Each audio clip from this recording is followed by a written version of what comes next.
Black Dave, the one and only. Welcome to Mint. What's going on, man? Hey man, I'm at my girlfriend's house. She's watching Industry and I'm chilling. How are you? I'm feeling good. I'm doing well. It's Wednesday, September 21st. This is the first episode we're recording together. I feel like it's long overdue. I'm a collector of yours across the different music NFTs that you've issued, and sort of just been like watching what you've been doing. So I think a good place to start, Black Dave, is who are you, man? What does the world need to know about you? And more specifically, how'd you get your start into Web3? Uh so I normally say my name's Dave, Black Dave in the streets. Um I got Sick. I've been making music in varying forms for the last 20 years. Nothing crazy. I don't have some like I went on tour with this person kind of story, but I've been making music just with my friends in Charleston where I live. I'm from Charleston, South Carolina. I got started in Web3 at the end of 2020. My story's similar to a lot of people. It just happened earlier. Um, I was on Clubhouse. Someone was showing people how to make NFTs. It was Sirsu, in case you know Sirsu. Um, and he was doing a 5-day course with there were like a few OGs in there. Sean, iArt sometimes. Sophie Sturdivant, his girlfriend, was in there. There weren't a lot of people. There's like maybe like 6 or 7 of us learning how to make NFTs at this time.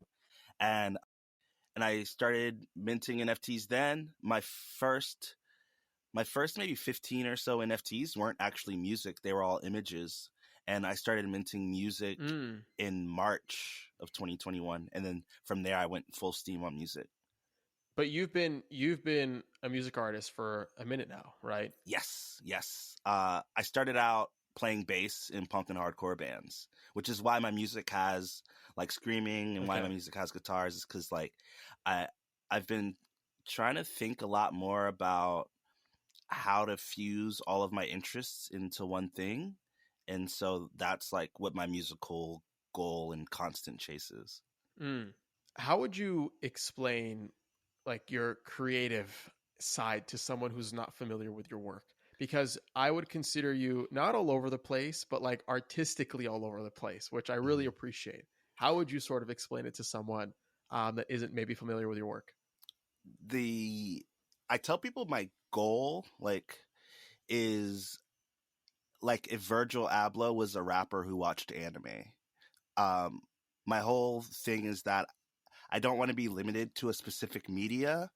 I really just want to be known for like my tastes and like the quality of work and the quality of ideas. So normally I tell people that like I'm an all around creative person, or I'll say a lot of times that I'm a creative director, but I like to just say I'm a creative person working at the intersection of anime, streetwear, rap music, sneakers, and fashion. Walk me through more of like the early days of Clubhouse, because I think that was like an iconic moment for a lot of people who kind of came across NFTs in that era, and Clubhouse set the tone for a lot of new projects, a lot of like icons that maybe have set the tone for yeah, like the standards of how to do drops, how to design websites, etc. And I remember all these like Clubhouse spaces sort of activated that. And considering you came into crypto through Clubhouse and you didn't start with music, you started with images, I think that's super interesting. Can you talk more about that? Yeah, so um, in 2019, I had quit my job and decided that I was going to try to find a way to be a creative person for money as opposed to working for somebody else for money. And so when 2020 had started, I decided I was going to make more music. And so I was making a 3-song EP every month, and I was making a beat every day and uploading it and like putting it on my beat store. And so when it got time to get into like crypto, Web3, etc., I was already into crypto. I'd bought my first crypto in like 2017 with everybody else, and and one of my friends early in the year was trying to get me into NFTs. He was like, "You could totally do this," and I was like, "Oh, I don't do 3D art," and that was pretty much the end of the conversation. And and so at the end of it, at the end of the year, I was going through the course and I minted a cover that I didn't use for one of my EPs as my first NFT. It was like December 19th or 20th, Okay. right before Christmas. And it was a small clubhouse room. Lady Phoenix, I think, like, is one of the big OGs who was on Clubhouse at the time. Seriously was a super Right. OG. Israel, um, there was Casimir. There were like a handful of folks, and at that time, There's I a think, ton. There's a ton. yeah. But at that time, there were a lot. I think the earliest conversations I remember were all led by Black people, which was kind of funny to think about now, just because of like so much of the different race related things that happen throughout the space. But like, that was really interesting. And I just met Lady Phoenix in New York, at NFT NYC. She's amazing. Mm. I've met Sirsu before that at something, I don't know which one, somewhere. I met him. I've met all the people I named, but I'd minted an image. I didn't sell it for about a month and a half. So what happened was, through that, I ended up teaching other people about NFTs. I joined the like Clubhouse crew NFTs.tips, if you remember that, if you were around for that. So I joined that crew a little bit after they started.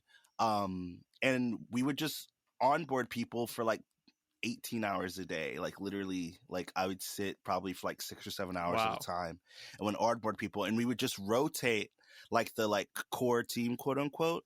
And from there we just onboarded so many people.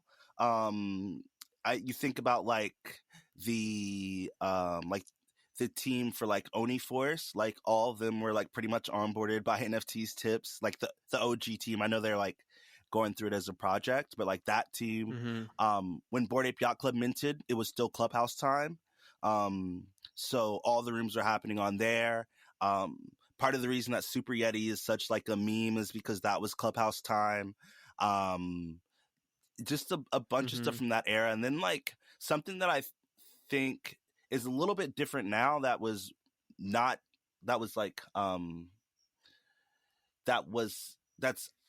it's different now, but was really, I think, important then, was like the power of a CryptoPunk and owning a CryptoPunk in like early 2021. Alan Henna was like the only person we all knew who had a CryptoPunk at the time. And he was one of the people who was helping onboard tons and tons of folks. And like, I would spend a lot of time like co-hosting rooms with Alan, which I think really informed like a lot of how I view the space, because like he's such a deep thinker in general and was already working in crypto and like was already an engineer and all that stuff. So hearing him describe the space versus hearing somebody who's natively an artist describe the space, I think really informed how I moved and thought. How would you sort of explain to someone who wasn't around the early like Clubhouse days the influence that Black culture had on mainstream adoption?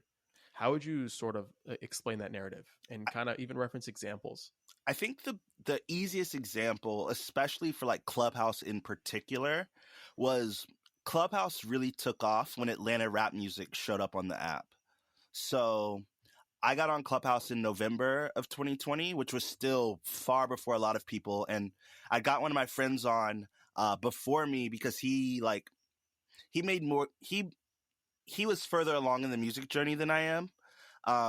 And so I was like, yo, you should get on Clubhouse. I know your manager lives in Atlanta. Let's see if he can get somebody to get you on. And so he ended up getting on like a month and a half before me. And Meezy, who's 21 Savage's manager, had like a really booming club on there. Sunny Digital had a really booming club on there. And then what happened was Clubhouse sort of was, for lack of I remember tweeting like, where are all the white people on Clubhouse at a point? And obviously they're all there, but the space, it was just such a different like space and territory. I think once like Web3 was kind of that thing that I think allowed race like to sort of be obfuscated a little bit, and then all sorts of people started joining. But I think when people started joining, they also started creating and looking for communities like within their identity. So like when I had joined, there was a cohort called One Off, and they had a Crypto Voxels show that was all Black NFTs, like NFTs by Black artists. The NFTs weren't Black. but yeah. And so that was like kind of one of my early entrances into it. And so through that, and then through Float, which is like a music based collective or music based project, founder of That's Black, Lady Phoenix, of course, um, Alan, and then Black NFT art, the community, Uma Diamond, et cetera, popped up around that time. And so there were a lot of like, I think the first spaces that really catered towards certain demographics of people were all the Black spaces. And then you started to see the women in NFTs. And then you started to see, people in Asia, especially in NFTs. And even at that point in time, we were like, through NFTs tips, people were like translating for other people. And so we were teaching people about NFTs in another language, even through Clubhouse. Because I think, I want to say like Japan had started onboarding maybe. And so that kind of happened. Okay. So at what point did you sort of get involved on the music NFT front? Because you started with more of like digital art, right? Mm-hmm. Yes. I'm curious around the time, like the year, right? So was it like 2020, 2019, or more of like 2021? It was 2021 for sure. So my very first collection, so I had done a whole collection before I'd done music. The collection was called Flips. It's like, if you just search Flips on OpenSea, you'll find it. But they were all logo flips of just popular brands, and they would just say like Bitcoin, Ethereum, Doge, etc. And what happened was I did that, and then I remember someone being like, "Oh, these are just like curio cards," and then I was like, "Shit." And then I still do them, but like I do them far less just because I know that there's like a project that kind of already pushed the logo flip narrative. For me, I ran a brand in Charleston called Charleston Hype, which essentially did the exact same thing, but I would flip logos of companies and they would say Charleston instead. So like, I had a Nike tee, for instance, and it said Charleston, and like in big cities, Nike does collaboration shirts, like, or they do city shirts, but people would go to the Nike store and be like, I saw a Charleston Nike tee. Can I get that? And, people would be like, oh no, that's not here. And like, the idea was that like, it was like tourist tees for locals. And I kind of felt the same way about the project. The Flips project it was like tourist tees for locals, or tourist designs for locals, where like, if you knew about the cryptocurrencies, you would get it. But if you knew about the brands, you would also want to get it because of the brands associated. So like, it was a nod to my streetwear. Mm-hmm. And then in March, I think I mentioned my first music project, and what I did that I think is kind of unique even still is I'd minted a collection of 2D artworks, a collection of 3D artworks, and then just like the straight up audio file, like with the cover art. And I did that, and all the unlockable content was a download link to the song. So it was just an IPFS link hash, I guess I should say, to the song. And that was like my first NFT drop. And because I was doing so much onboarding and stuff through NFTs tips, I decided to do like a Clubhouse drop room. And I think I sold out like that night of that whole project, which was really sick. It's cool just hearing you say this story and like walking me through your process and the details that went into sort of creating the drop using IPFS to sort of figuring out what the dynamic would be between doing like minting the audio file separately and whatnot. Like, it seems so complex on the surface, yet it also seems like you know exactly what you're doing. And what's interesting is that a lot of creators that you talk to, they're just like sort of focused on just like minting the music NFT. Mm-hmm. But this is also why you're here today. Like why I wanted to feature you is because like I feel like you think so critically and so in depth on how you're going to construct the drop, and you also know some of the tech stack and the infrastructure that's related to kind of minting and bringing these pieces to life. So I think lazy minting on OpenSea might have happened December 29th. So like, my very first NFT was on Rarible. I paid full gas.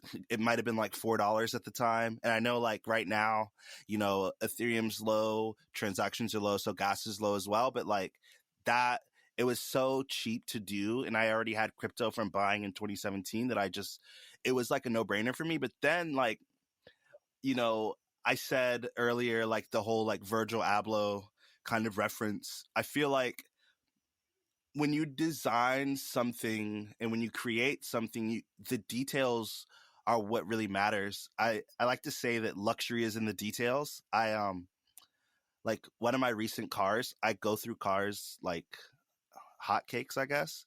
Um, I had a BMW, a 323i. It was a 2001. It's like the last year they did the 323 series, and um, and I remember when I got it, I would crank the car and the radio wouldn't turn off while the car cranked. So, like most cars, when you crank the car, the radio turns off and then it turns back on when your car cranks up all the way. My BMW didn't do that. And I was like, wow. And, like that sort of clicked to me that like all the best parts of things are in the details. Even like more BMW stuff, like under my passenger seat, there was a whole first aid kit, and so it's just like little things that would make it better. When you switch lanes, it would automatically turn the signal light off. And like in 2001, that was crazy, like just little stuff like that is really what makes things special. And so like, I always wanted to have attention to detail, and I always wanted to like, create stuff that like resonated with me, because even like that first song was all anime themed. I used a sample from anime. My beat tag is anime. Mm-hmm. A lot of the images I was using were anime. But then like trying to make it more like considered, I guess. I think considered is probably the best word to explain like how I wanted to do things. And so, and then like you said, on the tech stack end, right? Like, I think my number one question this whole time has always been, why does this need to be an NFT, and why can't this exist in a traditional sense? And so that's what I'm always like pushing for through every project I do. So that ended up being the first music NFT. What was the next one? Like, walk me through the history Okay. of Black Dave and sort of how you curated your drops shortly after. So the next NFT, one thing that's crazy about the first NFT drop that I failed at, I was learning Unreal Engine at the time, and I was trying to build a little metaverse that was an art gallery and then upload it to my website. I failed. I didn't sleep for a lot of days. I had burnout. And then in July, was it July? Maybe June, the end of June, I had minted my second collection of works. And this time I minted 2 songs, and then I minted a bunch of 2D artworks, some 3D artworks, and then the cover arts. What I did this time was I created a special edition cover for the songs. And this is my second drop. I did a special edition cover for the songs. Everybody who had my first song got that for free. So I was already like doing versions of airdropping. And then the 25 editions of each song I had available as NFTs.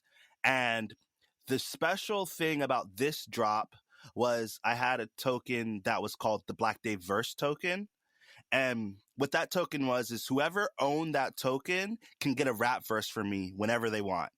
I remember like thinking about like another like why NFTs, why Web3, and thinking about like when I'm like one of the biggest artists in the world, and it's really hard to get a rap verse from me. Somebody who bought this token really early still has access to me through that token. And like I was thinking about this idea of like a service-based NFT. So the person who won it was the only person who bid on it. And he was like, I bid on it to start the auction, but I thought this was a genius idea and that it would sell for a lot of money. And so they paid 0.33 Ethereum, which was around $1,000 at the time. And I think that's going to be a great deal in the future. But I think like more than anything, it opened up the idea of like services rendered by NFT ownership. So like, I had a Discord back then, but I don't think my Discord was token gated. My Discord's still not token gated, but I have token gated like channels, but it's like open to all. And but like even that like is a service, right? Discord access is a service. And so like just thinking about all the different services I could do. So I did 2 songs. I had airdropped all my previous collectors a special edition version of the song, and then I had released two new songs and did the verse token. So that was my second music NFT drop. And that was still on OpenSea. Like everything I did so far up to this point was on OpenSea except my very first NFT, which was on Rarible. And it was mostly because lazy minting came to be. And I was like, all right, cool, let's just run that. So that was my second drop. Right. And then sound.xyz comes into the picture. Yep, sound, catalog. I minted on catalog first, before sound. And I minted on catalog in November of 2021. And I minted a song called Sharp. And I feel like every story has like some obnoxious, like, this is what NFTs can do thing to it. But like, I minted that song Sharp, and it was priced at 3 Ethereum. Party bid was like a big thing at the time, especially for people making rap music. A lot of people were like minting music videos and selling them for 1 Ethereum or 2 Ethereum, but getting the whole community to buy in on it. Community ownership is like definitely one of those things that I think Web3 enables really well. So what I did was Sharp was a 3 Ethereum priced NFT, and I set it up as a party bid. 42 people got in on it. And from there, I gave governing power of the song to the collectors. So everyone who bought in a fraction of the NFT, I gave them governing ability. The NFT didn't sell in total for about 2 months. I was going on this crazy like run of like Twitter threads, Twitter spaces, clubhouse rooms, like just like explaining the gospel of like why this NFT matters, why I matter, like making like NFT, like music NFT hot takes, which is still like a thing that I do. And the NFT sold in January. So like, I think at the beginning of January, it sold. The same day, I'd gotten on the 22 artists to watch in 2022 list by NFT Now. So like I got on that list the same day the NFT sold. I was doing a space called Why Isn't Your NFT Selling? Where people would come in and talk to me about why their NFTs weren't selling, and we would just talk about it. And at the end of the space, somebody pretty much like paid the whole like last 1 ETH that was remaining. So I was at like 2.1 out of 3. And at the end of the space, Eric Spivak was like, yo, I just ran up the last 0.9, the NFT's done. And I was like, oh shit. And so 42 people in total. Wow. Yeah, it was a crazy, like, cause he was like, did you notice you got on this list? And I was like, no, not until after the room. And then the guy who collected the verse token, he hits me up every so often with like different ideas about like what he could do, where he just wants to talk about whatever. And he was like, did this sell because you got on the list? And I was like, no, the list came out after I sold. And so it's like crazy timing, because maybe if that didn't happen, it would have ended up selling through like me getting that notoriety of being on the NFT Now list, which I also made it on the NFT 100 in 2021, which was sick. So, or 2022, I guess. Wild. You know, earlier in the story, you sort of talked about this concept of community ownership. Mm-hmm. I'm curious why you decided to use that keyword and what that sort of means in the grand scheme of things as you're building communities and building like a fan base, a collector base in crypto. Like, why is community ownership so important? I think like the thing about communities owning things is, in a lot of ways, communities haven't really had an opportunity to own something together. This is going to be like a probably reach of a metaphor, but I live in Charleston, and I live on land that's owned by my family, and my aunt is my neighbor, and I live with my mom, and my great aunt's my neighbor, and I live with my mom and my aunt, her sister. And my grandma's going to build a house in front of us, and my sister might build a house beside us, and I might build a house somewhere. And like the idea that like my family as the community has this opportunity to own land provides a lot of new opportunities for us, but also allows us to create things we couldn't create before.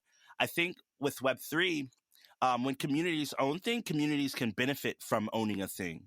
So like even with Sharp, the whole idea of this project was that we would do governing things around the song. So like stuff like the music video treatment, stuff like marketing, stuff like, you know, the budget for the song, stuff like, you know, whatever. And like when the song ended up going crazy in whatever form it did, we could sell the NFT, and the community that supported me now got a return on their support.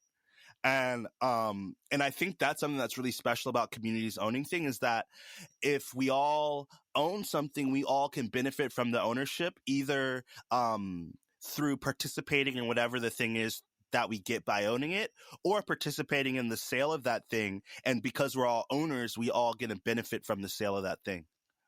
That makes sense. I think a lot of creators still don't understand the beauty and the value behind ownership, let alone like majority of people that exist on this planet. Mm-hmm. I think NFTs might have maybe educated people on what the value of ownership really means and what you can do once you own something. But I think it kind of comes down to like being financially literate to an extent, right? Mm-hmm. Or just being literate in general of why it's better to own versus rent. Yes. Would you agree? Would you disagree? What do you think about that? I think it depends, right? Like there are massively rich people who say don't own things because as soon as you own something, it's worth less. And they're like, you just lost money because like driving a car off the lot, depreciates the price of the car by a bunch as soon as you get off the lot. I think that this is different. I think digital assets don't depreciate and in a lot of ways only appreciate, especially when you factor in the blockchain and like provenance and like trackable ownership. um Things really in a lot of cases can only go up in value if shepherded the right way. When I was talking about the verse token and I made the comment about being the greatest artist in the world and what I'm doing being worth a bunch of money, if a community had owned that token, a community could benefit from the sale of that token to a record label, to a rapper, or the community could benefit from, getting one of their friends a song with me. And maybe it's the same thing as getting a Drake verse, in 2022. Mm-hmm. I think like, you know, owning things and not only owning things, but understanding that there's power to ownership and that especially using this tech, you can enable special things through that ownership is the thing. I know we're like going through my journey, but one of the most recent NFTs that I dropped, I had split the sale of that NFT with all of my collectors. It's like I want to say it is and I hate using superlatives like this, but the largest on-chain split for an NFT sale. It's 159 wallets, and all 159 people or wallets involved in this get a percentage of the sale of this NFT in varying amounts. And so just by being an owner in something that links back to me, you receive benefit through ownership. I think digital ownership is so, so different. I was on a call today and someone used the phrase digital supply chain. And I thought that was really interesting. And I think that there are all these like digital forms of things that are natively physical that we're coming to terms with. And because they're digital, they have different properties. And we really need to be aware of what those properties are and what those properties mean. And so I think owning's far more important. I do think that digital renting, we've been doing that with like renting movies, through like Apple TV and stuff like that. I think that is useful because in a lot of ways that's utility, right? Like the utility of owning the token that represents that you rented this movie is that you can watch the movie. And once you start the movie, you have 24 hours to finish the movie. I think that's really sick. And so digital ownership, I think matters most when utility is applied or use case or experience or whatever. I try not to use the word utility. I like to use the word experience. Okay, let's talk about more rent-based NFTs for the music sector. What do you think are some interesting experiences that could be created around renting NFTs? I think on the music sense, a lot of it's going to be tied to things like access to, I think a lot about seasons. And I know like seasons is normally like a fashion or a television thing, but I think a lot about seasons of music, especially as we have moved more into a singles driven economy for music and a lot less of an album driven economy for music, especially for independent and smaller artists. Every single is a chance at bat in a sense.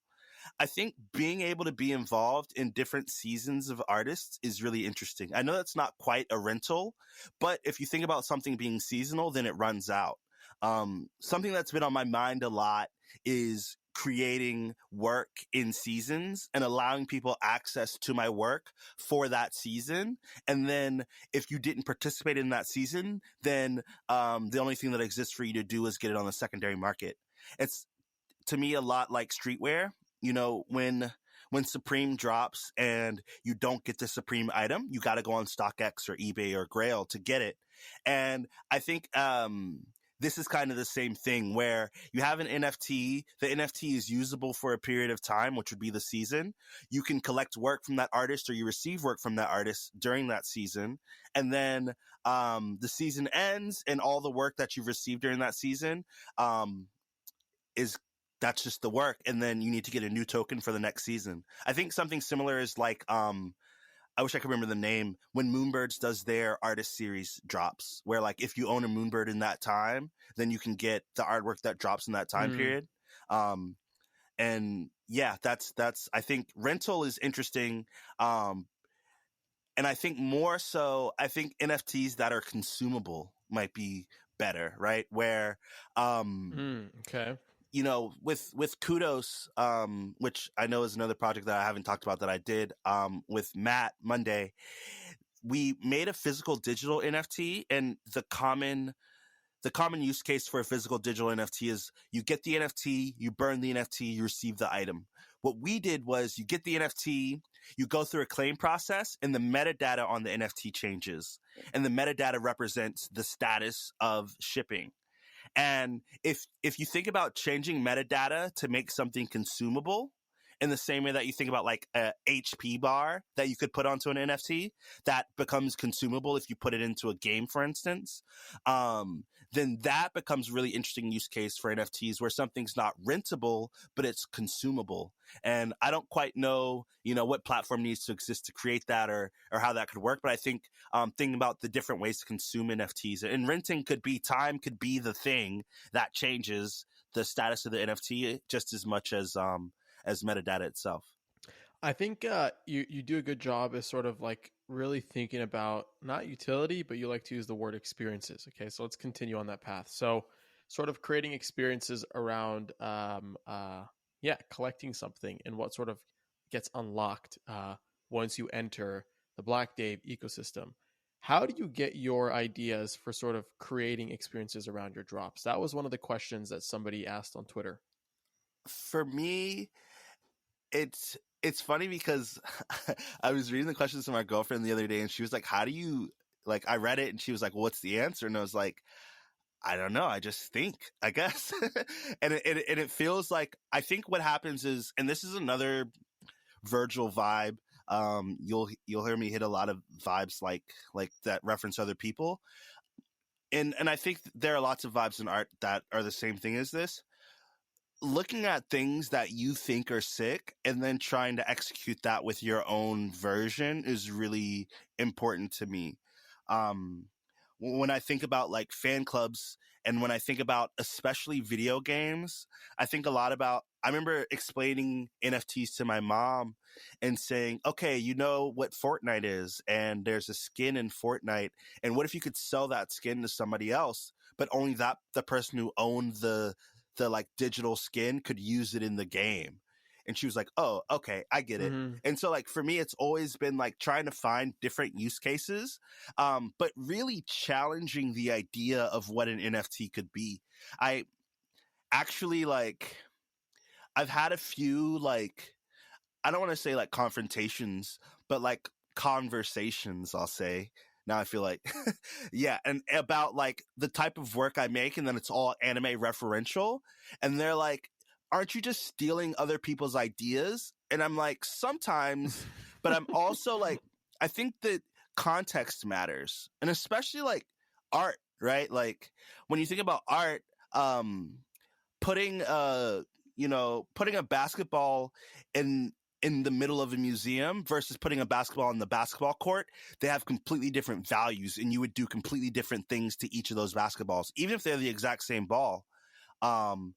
And so I think that is kind of my energy going through this space, is just like a ton of reference and a ton of ideas, stuff like that.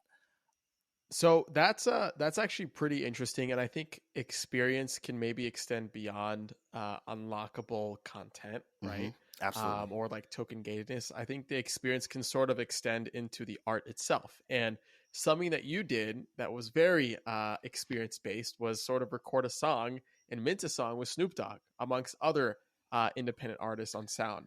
Which that was an iconic drop within itself, hands down. And the fact that you got to participate in that was also even cooler.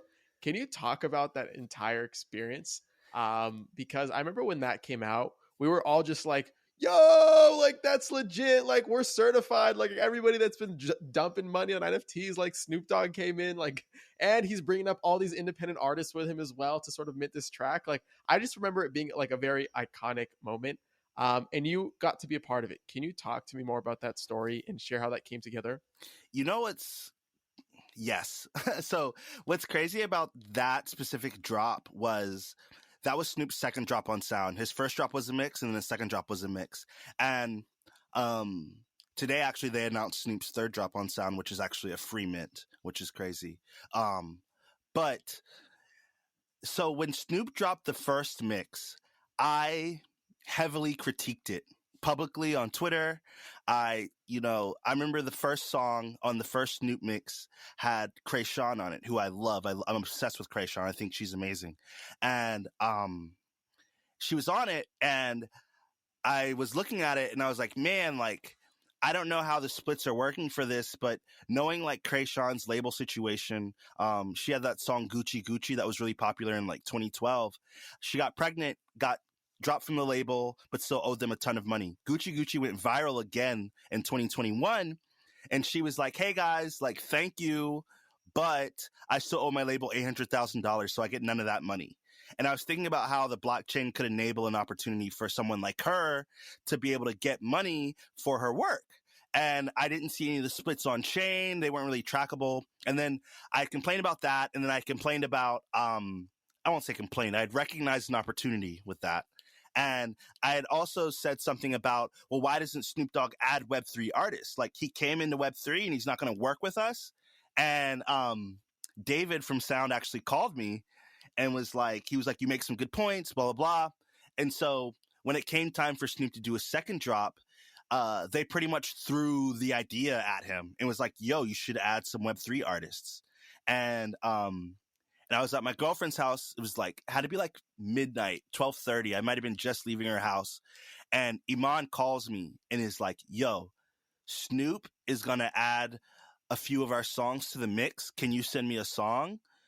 And I was like, I'm in my car. I don't have any of my files, but as soon as I get home, and I sent 2 songs over, um, and he picked one and threw it on the mix. And so like, and then I think what was even better was like, he took the criticism and then like did everything I said, right? So he did the mix, added Web3 native artists to the mix. It was myself, Maroof, Hino, and Iman, and then gave us a percent of the sales. And so it's like, you listen to me on like all fronts. And like, I think from that moment, I had like a really like a new respect for Snoop in Web3. My previous Snoop experiences weren't as great. His first drop was with crypto.com, and that drop was a mess. It sold a lot. I think Snoop had made like $20 million or something obnoxious through it. And but what happened was it was just such a mess. The customer service was bad. No one understood the blockchain it was on, et cetera, et cetera. And so I kind of was like, oh, another rapper coming in to make money. And he kept going. And so when he did that drop on Sound, I was like, oh, Snoop's like really doing this. And I know he was already doing like, and I don't know if he was or wasn't Cosmo de Medici, but like that whole thing. And then like collecting a lot of works and talking about NFTs and stuff like that and really digging in. The Sound drop really I think was the cherry on top of my respect for Snoop in Web3. That's actually crazy because I remember when that got announced. It was a big moment for the space, and it's so funny how you publicly critique him despite doing a drop with him. And I think you being so vocal and being so honest on your feelings and not sort of keeping that in is sort of what maybe got you, or at least kind of contributed to you getting that opportunity. Um, I'm curious as to are there any more collaborations that are going to be happening between you and him, or any other, like, I guess, more mainstream type of artists that are going to be coming into Web3? And if not, are there any artists that you sort of like have on your, maybe like, I guess, like, wish list? I don't have anything planned. Um, my main focus right now, and I do want to work with more big artists, and I definitely have like a bucket list. Um, Someone who's collected NFTs that I really want to work with is Jaden Smith. He's collected a couple of sound NFTs. He's picked up a few other NFTs. So he's like in the space. I don't quite know his wallet address or am tracking him, but I've heard people say that he's collected their stuff before. That's somebody that I'm super interested in working with. I just think he's like my favorite rapper in general. But I think Cool. Childish Gambino as well is somebody that I really want to work with. Donald Glover. There was a clip of him talking about like NFTs, and he was talking about like just the things that blockchain can enable from like an authentication standpoint. So he understands it from the tech perspective. It's really tough, I think, to get mainstream artists to enter the space because they have a lot on the line. Like they have a lot at stake when they drop in the space. You know, I think the merge is going to help a lot of people on that front when we can start to educate people on the enhancements to the environmental impact that's through proof of stake. So I'm super pumped for that to happen, and artists who fan bases were complaining about the environment, saying, "Hey, look, like I think the stat said that in a 1 year period, Ethereum will use 1/26th of what PayPal uses." And so I'm really excited for that to come to be. I do want to work with more large artists. I think an ultimate cheat code, and I don't know how many industry people listen to your podcast to like steal ideas, but an industry cheat code is exactly what Snoop Dogg did. Call one of us on the ground in Web3 and do a song with us, and let's put it out. And you will be like, it's the easy stamp, I think, for like a mainstream artist entering Web3. And it's probably a lot less paperwork. Absolutely. Yeah, like, it's like, and that was my whole thing with Snoop, was like, meet us where we are. Don't hover over us. Don't celebrity yourself in. And I think he's done a really great job of that. And I think literally any artist who wants to enter Web3, call us. Like, just call us. I'll do a record. Like, I know a lot of people would do records with a lot of artists that they look up to. So it's about finding that artist and then doing a collaboration with them. And I think that's like the perfect way for almost anyone to enter the Web3 space. I completely agree, like 1,000%. I think too many mainstream artists overthink it. And I think the best way, like you said, to get a stamp of approval is to sort of lock arms with those who are already doing really well in the space. Because just like Web 2 streaming is a completely different beast, the same thing applies to Web 3 music, right? Like, there's people who are doing really well in Web 3 music that might not see the light of day in like across streaming platforms, for example, right? But they've built this like brand, they've built this virality, they've built a collector base, and they've generated like hundreds of thousands of primary and secondary sales combined, that someone new entering the space that maybe has clout in the streaming side of things might need to sort of latch onto to kind of fit in with the quote unquote cool kids of the Web3 music scene, right? And I think you're absolutely right. And we have yet to see another mainstream artist sort of latch on to that strategy. I think mainly because there's ego involved, there's pride involved. But I guess what people don't understand, that in crypto, it's like a level playing field. Like, there are no rules. Like, everybody's new here, right? And if you bring your clout and you try to use your clout, it will only get you so far in the traditional world if you try to apply it in crypto, right? And Absolutely. at some point, like, authenticity is going to kind of like prevail, and people are going to see like whether you're here for like the short term or the long term. Despite what happened with crypto.com and your opinion around that, like, Snoop continuously showed up over and over and over again, right? And came through with consistency. And even now, introduced his third drop. And he's probably as mainstream as it can come, right? And now doing also stuff with Bored Ape Yacht Club and the whole. Yeah, he killed it. And he continues to kill it. He continues to reinvent himself, which is really, really impressive to see. Especially as you kind of like join more and more industries, whether it be from like brand deals to acting to now crypto to music, to all these different sectors. Yeah, we can go all day on Snoop. I want to talk to you about free NFTs because you brought that up during Snoop's drop, and I think it's a great segue, because you sort of experimented with free NFTs. It's something that I'm very vocal about. I've written a lot about. I've been talking a lot about on the podcast. Um, I'd love to get your perspective because I know you did a free NFT drop. You were the first artist, if I recall correctly, to do a free NFT drop on Sound.xyz. It did really well, and the secondaries are actually like really really popping, and even like generated maybe like, I don't know if more value than they would have in the primary sale. But yeah, I'll just shut up. What are your thoughts on free NFTs? Talk to me about that first drop that you did, and we can just start there. Yeah, so the free mint meta had just started, and David at Sound does a really good job of like hitting me up and asking me about like trends in the space. I remember at the time he was like, "What do you think about them?" He was like, "I think it could work for music," and I was like, "I'm interested to see because you lose out on the primary." And I think one of my actual complaints about music NFTs and especially music NFT pricing is that we price at the max that people are willing to pay. And that kind of flattens the music secondary market. So if you think about like the secondary market of music outside of sound, there isn't one, right? But the secondary market of art, there is. And I think that artists aren't pricing at the very edge of what people are willing to pay for something. And that's why. Um, and so, I was just like, okay, let's try it. I was like, I got a song. Let's try it. Like that was literally the conversation. And I was fine being the guinea pig. And as I thought about it more and more, I thought, okay, cool. This is an opportunity for community to happen. This is an opportunity for people who couldn't get in, especially on sound because of price, because that was still when NFTs were all zero point 0.1 Ethereum on sound. Then they have an opportunity here. I think it went super well. What one special story about that drop in specific is the person who won the golden egg was in NFTs for about 2 months. He won my golden egg and sold the golden egg for 0.7. So he got it for free, sold it for 0.75. Shouts out to Cooper. And that 0.75 Ethereum was the money for him to fly from Germany to NFT NYC. I think it was his first time in America. He met me at the Wave World event, and Wow. he was like, it was crazy. He met me at Wave World, and he was like, "Dude, you're the whole reason I'm here." Wow.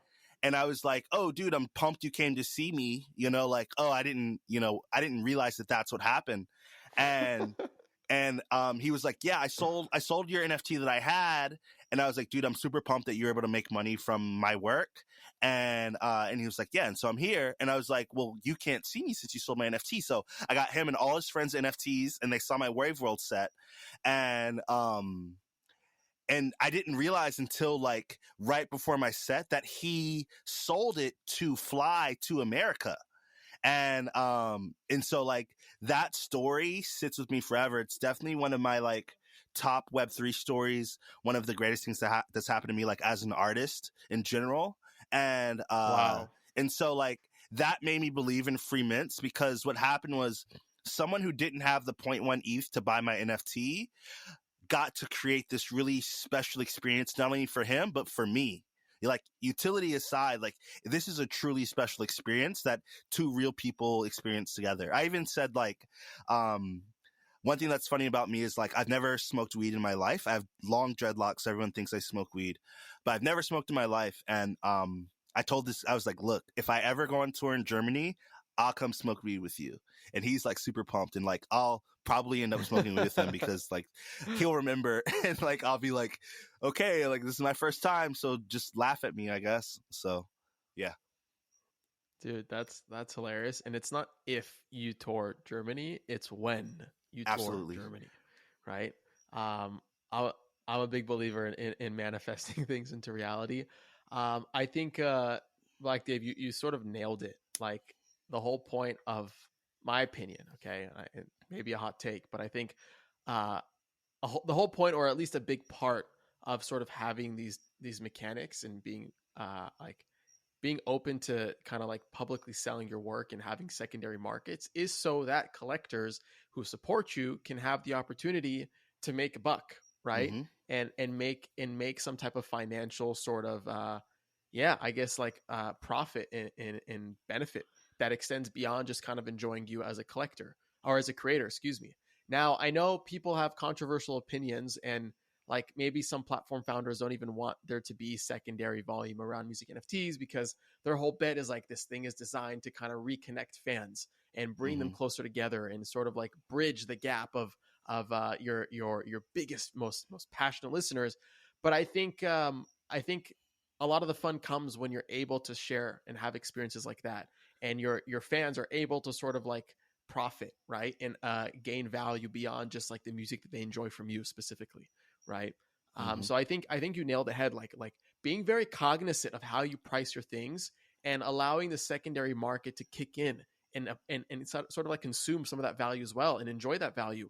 Well, just like play like so much in your benefit, right, long term. So I love your perspective on that, and I couldn't agree more. I appreciate it. To that effect, I dropped an NFT that is an open edition that's available until the end of the year, and the price is 0.01 Ethereum. And the idea is that, of course, I'll deliver some sort of experience down the line, but um, anyone who wants to get in can get in, and price is not the thing that restricts you. It's mostly just your ability to get Yeah. Ethereum and get on the blockchain. I think you know, people are so caught up in making money that they aren't caught up in making communities. And what's happening is people are saying they're creating community, but they're just creating customers. And I really want to find more and more ways to create communities, because I think at the end of the day, those are going to be the people in the experiences that we have together or individually through my work are going to be the things that keep me around and keep me alive and keep me paid forever, but also keep them satisfied. Like, something that I always talk about is like, a ticket to a concert could be $100, but people, when they go to the concert, they don't want to try to resell the ticket. They got $100 worth of experience. And I think as long as you're delivering an experience that's worth whatever the person paid for the thing, they're not even going to have a desire to resell it. It's like keeping a ticket stub from a movie, right? Like, if I think about the first date I had with my girlfriend, another Virgil Abloh reference, I went to go see Figures of Speech in Atlanta.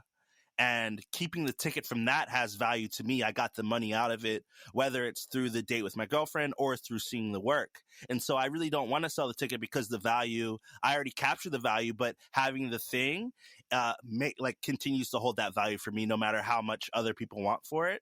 And I think it's going to be the same thing with music, where if you have this token and you're able to get the experience, you're going to want to keep it as a memory of that experience. But I think that music NFTs, especially, and I know this isn't a music NFT, but especially POAPs, I believe POAPs are going to be the tour t-shirt of NFTs, like in the music use case. Because if I'm only making POAPs at my shows, then you have the shirt that only has the date of that show, theoretically. And it's tradable, and it never deteriorates in quality, and it has, it could possibly have its own utility that comes with having it. I used to always make this comment about, like, if Travis Scott's Astroworld tour, if every date had its own POAP, but then you had to have 7 POAPs in order to get a limited edition t-shirt, then what happens is the POAP has a secondary value. And it was the NFT that you got for free just by being there. And I don't think that it has to be like that, but I think that it's really cool. And there are going to be people who are going to say, I don't want to get rid of my POAP because I want other people to know that I was at the concert. And there are going to be people that are going to say, I don't care if other people know that I'm at the concert. I want the money. And I think both options are fine. And just continuing to think about experience, delivering experiences is the real thing. And trying to figure that out at a price point that allows your common fans to be involved and allows people who are willing to spend a bunch of money to be involved is worth it as well. It makes me so happy to hear how you sort of talk about your strategy and how you sort of like create your own mental models and understanding like different ways to create values or value in general for your collectors, and kind of recognizing that there is a market for both. While I think it may scare a lot of creators, right, that sort of enter Web3. They see the secondary market and they maybe feel pressure that they need to have like high primary and secondary sales to be seen as a success. While partially true, right? You're just so open. I can tell. Like you're like have a fuck it mentality. You know, like Mm-hmm. if something sounds cool to explore, maybe worth experimenting, like you'll double down, you'll give it a shot, and you'll see what happens, right? And I think that energy, that mentality, will obviously take you a long way. Another thing that's really cool that you brought up earlier is having something for anybody to collect at any point in time. You have an NFT whose timestamp kind of like expires at the end of the year.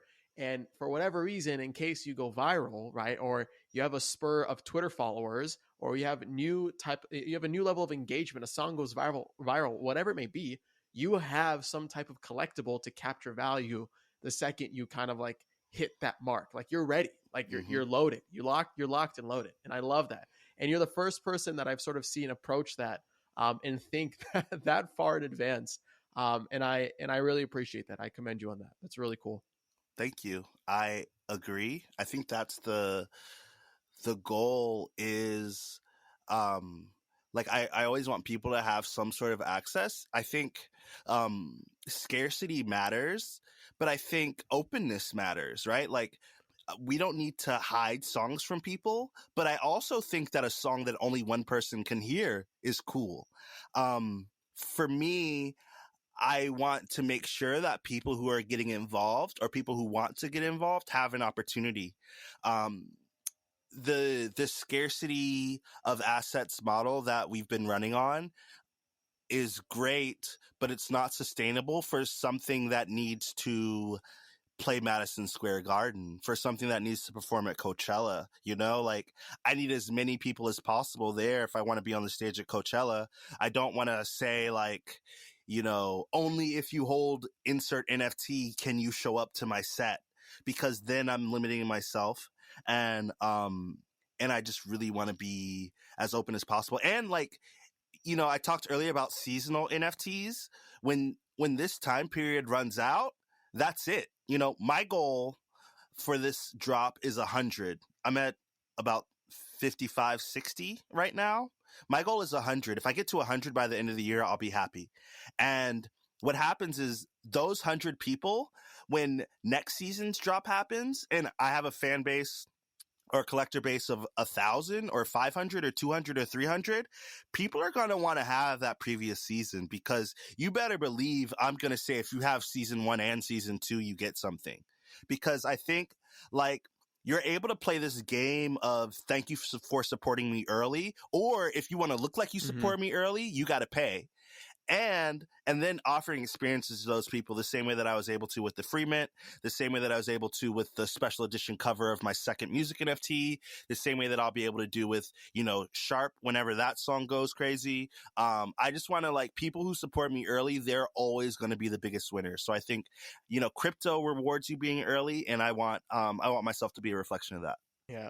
I think another way you sort of build community is through content, and you're very active when it comes to writing mirror posts and like blog posts, just sharing your thoughts, and also like tweet threads that you sort of compose every so often, which is not something to sort of take for granted, because I think a lot of creators lack the ability to sort of document their process as they're experimenting, as they're creating, right?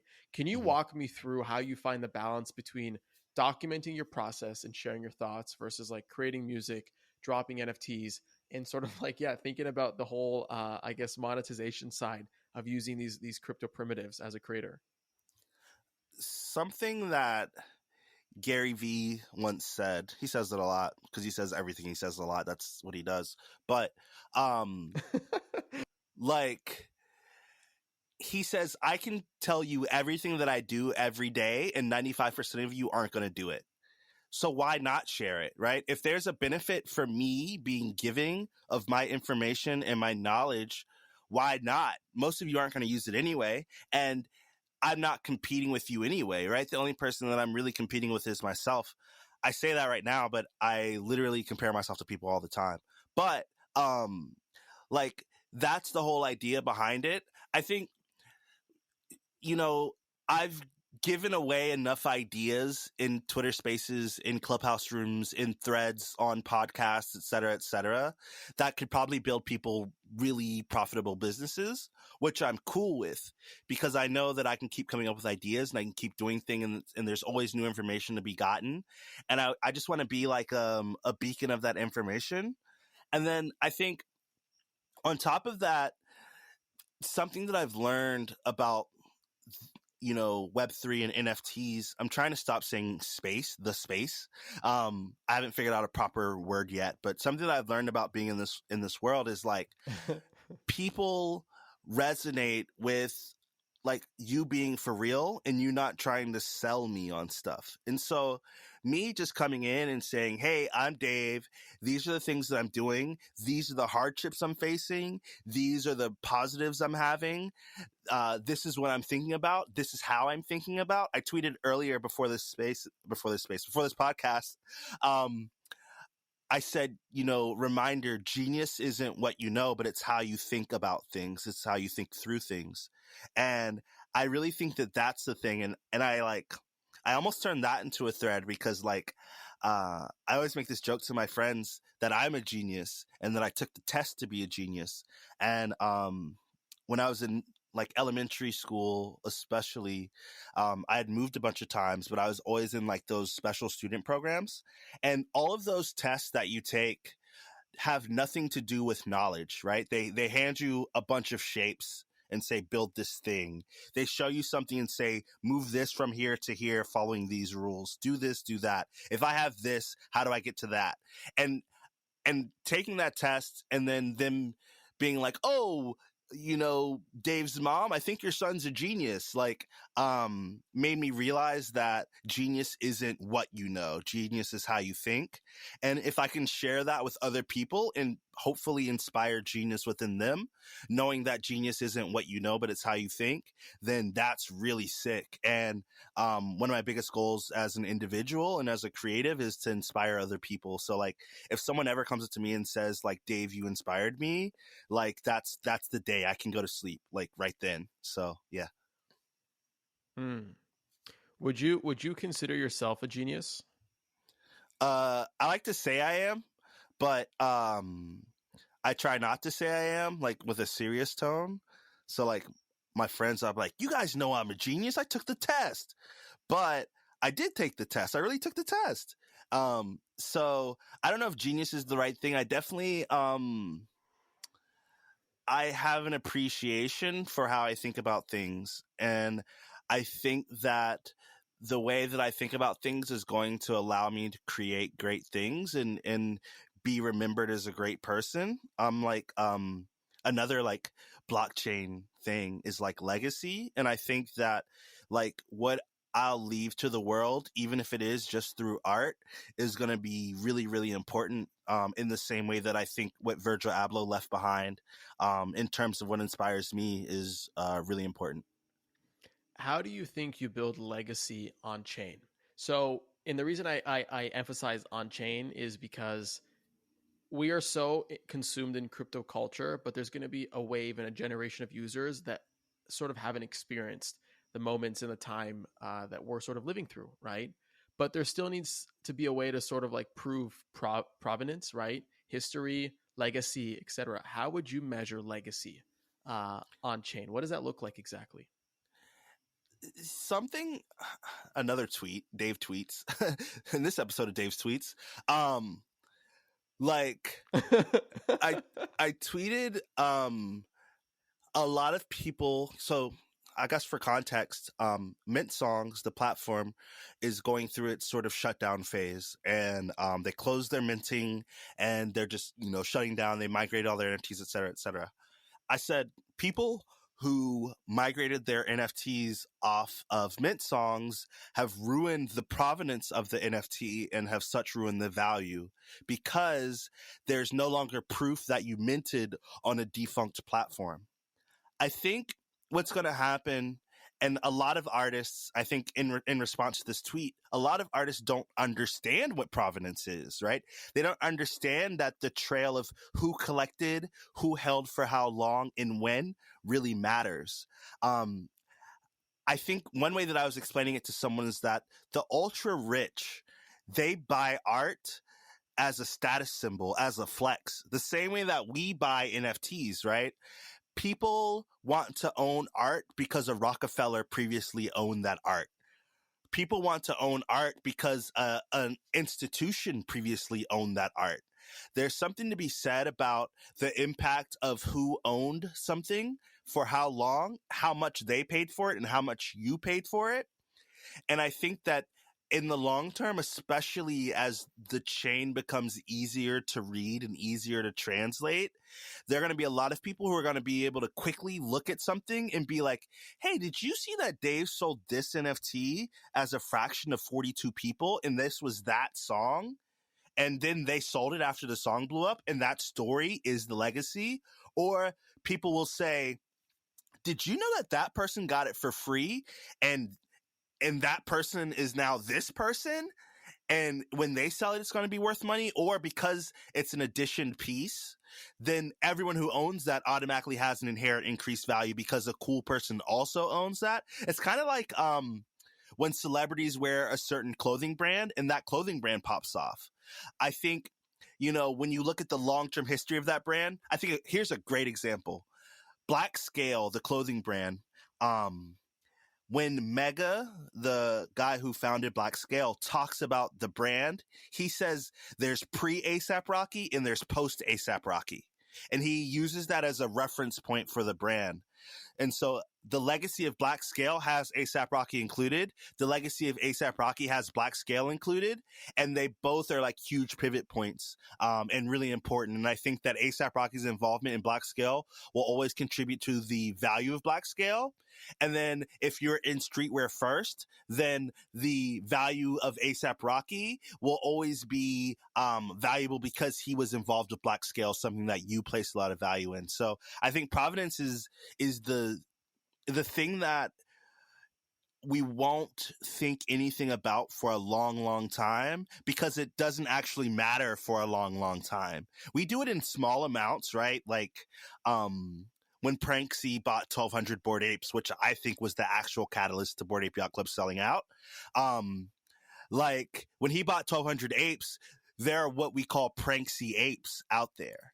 And so owning an ape that Pranksy owned has a value to it. Whether that's value positive or negative, it has a value to it. And Pranksy's legacy is going to be tied to 1,200 apes. And the legacy of Bored Ape Yacht Club is always going to be tied to Pranksy if you believe the theory that I believe, that Pranksy buying, 1/8 of the supply of Bored Ape Yacht Club is what pushed them to sell out in the last few days. So provenance matters. People just don't see it yet. Wow. That's really well put. That's really, really well put. I haven't thought about that. I guess when I collect stuff, I sort of look at who else bought it, but I've never went back in time to kind of further analyze and peel through the layers of seeing who's bought this from the get-go, right? Like I've never, when I collected something, I never sort of thought like this is a blockchain Brett NFT or this is a Cooper music NFT, right? Assuming these guys never sell their music NFTs, but it actually makes a lot of sense when you kind of use the analogies comparing it to the fashion brand and ASAP Rocky and how they sort of uplift each other's legacies as they kind of evolve over time. I think that's a really, really interesting perspective. I'm curious, before we sort of wrap up, Black Dave, because I feel like we've been going like for about like an hour and 15 minutes now. I think it might be one of the longest episodes of the season. Yes. What other things are on your radar right now that you think people should be sort of like paying more attention to, that you're maybe thinking about that you haven't maybe talked about publicly yet? Fill me in on that. Most immediately on the front of my mind is enhancing what service-based NFTs look like. I'm soon going to be coming out with a platform / idea that's specific to me. So it's not quite a platform. It's a platform for me, but I'm thinking about trying to build it maybe as a platform other people can use, called Minutes, where you mint NFTs that allow you a certain amount of minutes with someone, whether that's minutes in consultation, whether that's minutes in you playing your music for someone, whether that's minutes in advisement or anything. And you would mint an NFT that then granted you token gated access to schedule meetings on my calendar. That's something that's like front of mind for me because I'm literally building it. I hope to announce it in the next week or so, but consider this the announcement. And so I'm going to be doing that soon. That's really important to me. Let's go. Let's go. We got Black Dave's product launch on Mint. I love it. All right. Keep going. So that's really front of mind for me is how do we continue to enhance the service economy of NFTs? Second to that, something that I have seen, and I think these are the only people doing it, e-commerce completely run through smart contracts. The quantum tech team, they created something called Rug Supply. It's rug.supply, where if you have one of a bunch of different NFT projects, you can get a rug of your NFT. And you pay for it in USDC. You get a soulbound token that is your receipt, and the soulbound token updates with like shipping confirmation. You can actually take a picture of your rug when you get it and put it on the corner of the receipt, which is a soulbound token. I think that that's really, really cool. I think blockchain, and this is what Donald Glover was saying, blockchain as proof of receipt is gonna help with fraud detection. And I think in the same way that you think about, did you mint this from that smart contract or that smart contract, is the same thing. And so I think that that's really important. Enhancing the physical to digital experience, I think it's going to be really important as well. I think burn to claim should find a way to exit existence. And then I think lastly, looking at gaming and NFTs, I think I have a couple of game ideas that I want to try to put into the ether and play with. And then I have one more. Curation. I've been thinking a lot about curation, just like for everybody listening, hopefully, in sort of three methods. The idea of curation from like a centralized stance where like platforms let artists in, and if a platform has that artist on it, then that's sort of their sign, that like we rock with them. Thinking about community based, like fully like community based curation, where like I really want to build a platform where, and I've been DMing people about this, but I'm just going to put it out there, and if someone builds it, great, where you can put an NFT up and then people can rate that NFT and comment on that NFT, whether it's a song, whether it's an artwork, whether it's a collection, whether it's let's say, for instance, Azuki, for instance, like if someone could go to the Azuki collection and rate it and then leave comments on what they think about it, kind of like Amazon reviews, but then people can go to specific Azuki NFTs and say, this one has 3 out of 4 of the same traits as that one, so 1 star, or this is the only one that has a red shirt and this hairstyle, 5 stars, or whatever. I think that could be a really interesting way of curation, even along the lines of music. This is Dave's best song, 5 stars. I think Dave has better songs than this, 2 stars. I think Dave shouldn't have used this word. I think the production is great, but the lyrics are weak. I think that that's going to be a really big thing that allows the mass influencers to lose power. I think decentralization has an opportunity to give power to people, to individuals. And if individuals can use a tool to empower themselves in mass, then I think that's really going to change the face of the space. It makes you wonder if your favorite NFT artist is your favorite NFT artist because of the work or because of what an influencer said about it. And if the influencer is the only person who feels that way about it, then you can realize that you're being gamed by an influencer and have a different feeling on the work, or at least approach it from your own individual perspective. And so I really want to create some sort of platform that empowers individuals in their opinions, and hopefully like we get, you know, true critics, right? Like real art critics show up and say, you know, I study 3D artwork, I study generative artwork, and I believe this. And then you can go to their profile and see all the generative artworks they've reviewed, and really have like people who are becoming influential because of their taste, because taste matters so much. Another Virgil Kanye like path. I think taste is so important. So all of those things are front of mind. And then just empowering and enhancing the community for Kudos, KOODOS, which is an NFT that I dropped with Matt Monday that dropped the same week as Headless Chaos. So it didn't sell well, but we're still pushing forward and trying to get that out as far as possible. You have really quality ideas, and I'm getting incredibly stimulated just listening to you sort of like think through these problems and how you could sort of solve them.